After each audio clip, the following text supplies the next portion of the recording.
Because they asked me to stand in. I land at 12. You land At 12, so I can Okay. film at 2. Okay, let's go. As you can hear, we were busy arguing off air. Are you done arguing? I'm done arguing. You know, let's get to work. The problem with Carl Lewis is when he wants to work, then the whole world must work. Oh, my word. I am always available, and I is like, you traveling next week, you. He doesn't realize that this is a relationship we're in, and he's deflecting from the main issue that he misses me. I do not miss you. You see, even that till now. I do not miss you. What I do miss is talking sport. I don't want to be rude, Dylan, but I do not miss you. Okay, so into today's episode if you miss talking sports. No, I will not. I refuse to. That's your job. Then I'll tell the people, away and welcome to Non-Traveling Reserves with myself, Desiree Oliver, and this guy over here. He's acquaintance. Not even acquaintance. A freelancer.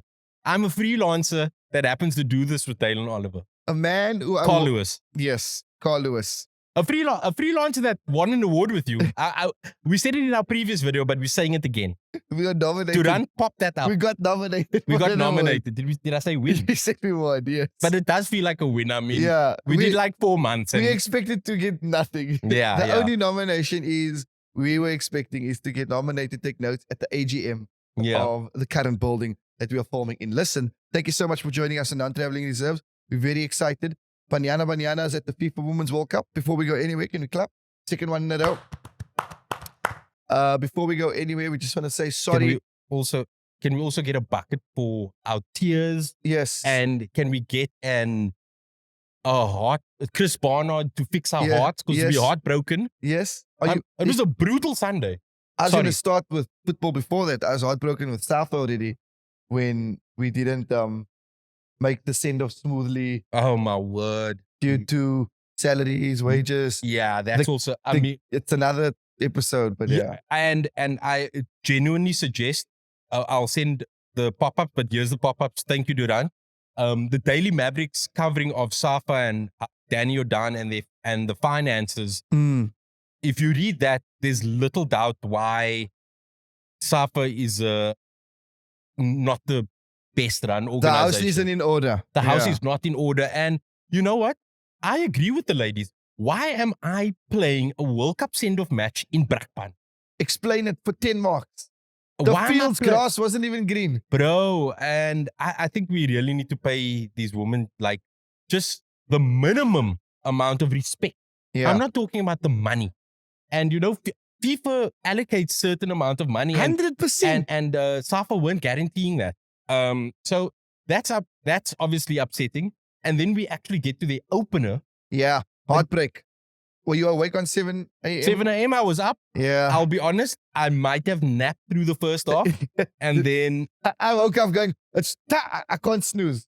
You know when you wake up and just go, wake up. Yeah. And then similarly on and off, but I got a t-shirt. Finally, I found one.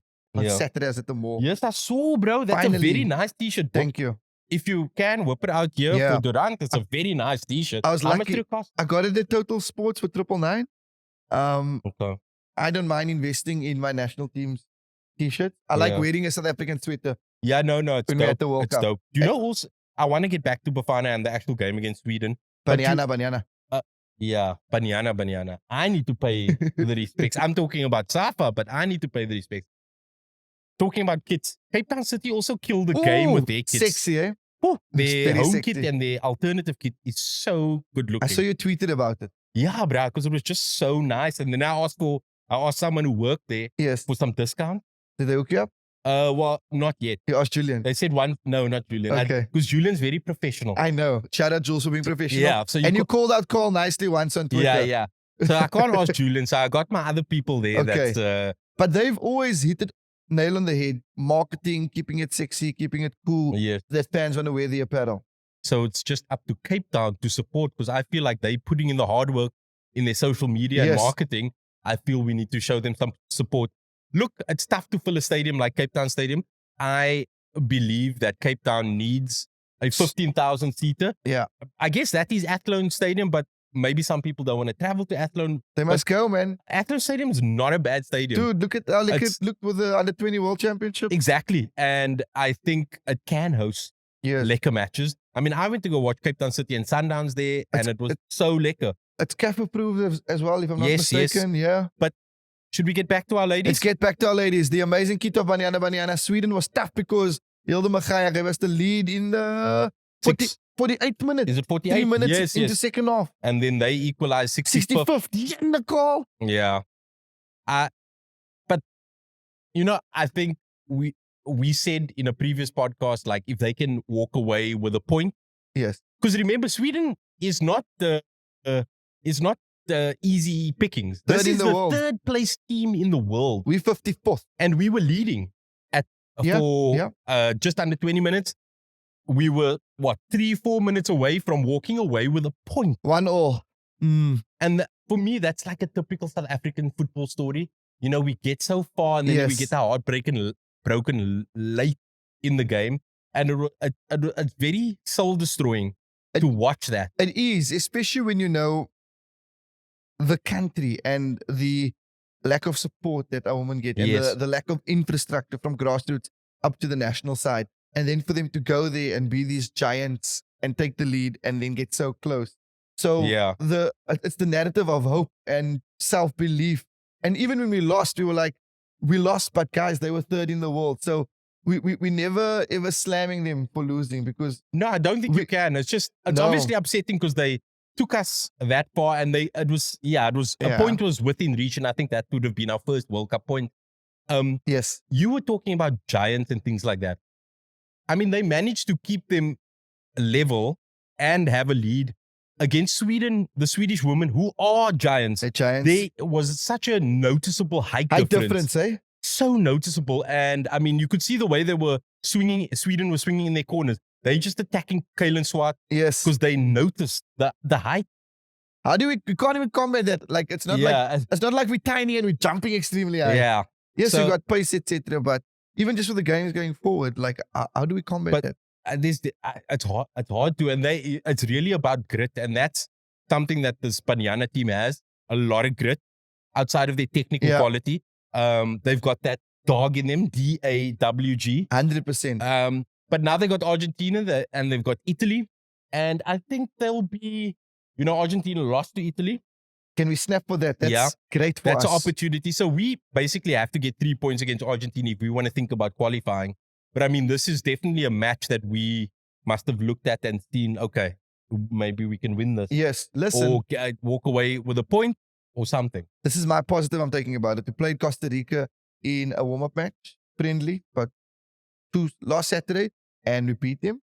They're South American as well. Argentina, South American. Therefore, mentally, Carl. You must know my analogies. We come from the M5 via the N1 through Boundary Road on the main road. Therefore, mentally, Argentina's like, these African women can play against people from our said area /demographic /geography. But also, I'm very excited because Argentina's loss will be more fresh than our loss.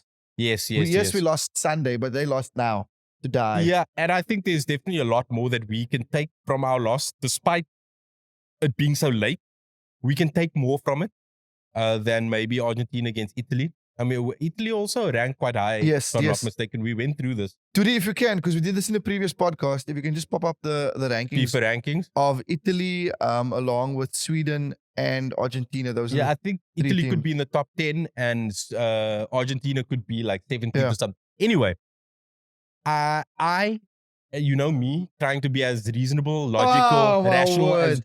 If we walked away with 1 point, if our ladies walked away with 1 point from this World Cup, I would have been happy. Yes. But yeah, it's very... Can you not sound so depressing? No, but I mean, losing against the third place side in the world in the last minute, it is depressing, Dylan. Okay. So don't tell me how to feel. I will tell you how to feel. No, see, you're part of the Gen Zs. You're emotional. Don't tell me. I'll tell you how to feel. I'm a millennial. You shove it in and you suck it up. But that is... Did you watch Arnold Schwarzenegger's documentary on Netflix? That's literally what he preaches. He's just like, I'm strong. I just move on. I can't. Thank you. I take all my emotions in and I just move on.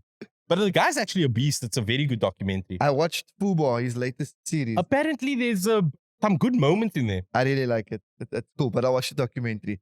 But that's what I'm saying. We should have our own segment for quarterbacks on Netflix because wow, what a documentary. But anyway, this is about our ladies. Yes, Banyana Banyana, good luck against Argentina. Yeah. Go be amazing. Friday morning, 2 a.m. It's very early. But wake up, South Africa. You've done worse things at 2 a.m. Yeah. So if you can, just wake up, even if you're sitting with half an eye open, leave the commentary on, and let us wake up on Friday at 6 and be like, hello, the game changers have made it. Yes. I want to read the sports news on radio saying Banyana Banyana wins. Can we just reintroduce that moment? What do you want to do, Carl? Read the sport and see Banyana Banyana win. Who? Now that you're saying nicknames, I'm thinking of how we called our Paralympic team Amakroko Kroko. Like, yeah, bro. Wonderful. Damn. Do we still call him? No, it's not Amakroko Kroko anymore. Okay, jeez. But South Africa. That was wild. A whole movie.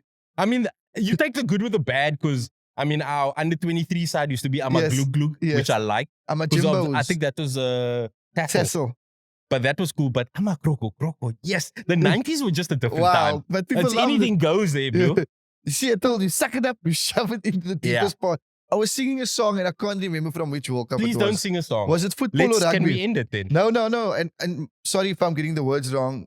Take it from a point of me remembering it for a good moment. It was Hambanate, Kaluluetu, Kaluluetu, Hambanawe, Kaluluetu. Which, and I hope I got the words right. If I didn't, I'm sorry. Which sport was that? Which World Cup? Can you help me? No, I mean, I know the song. We can maybe find it. I don't know. I feel it was a Rugby World Cup. I've been singing it the whole week and I don't know from where. Anyway, Banyana Banyana. Good luck against Argentina and Italy. Yeah, and go do the things, man. Go do us proud. Go do what you do best. And that you say do what they do best, and that really is win and have grit and determination. Adversity. Yes. They like to break boundaries. Yes. Game changers. Reach new heights. History makers. Yes. That's what they do best. Are you done interrupting me now? I am, yes. You know what I do best? Do you know what I do best? Yes. That's I was thinking that too. Love you like a woman, because what I do best. The song. Is love. Thank you for joining the Non-Traveling Reserves podcast. Non-traveling, not the non-traveling. We are award nominated now. Non-Traveling Reserve podcast. It's not podcast. Bro, I don't want it. This is like, we already, again, doing that dub thing where we can't say goodbye. Let's just say goodbye. Oh my word. Thank you so much for listening to Non-Traveling Reserves with myself, Dalin Oliver, and my acquaintance. No, freelancer. Person who I met at the coffee shop. That freelancers. And stood in because my original guest didn't arrive.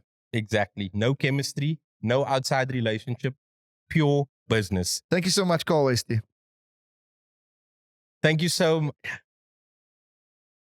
much, Gino Fernandez. You win. Cheers.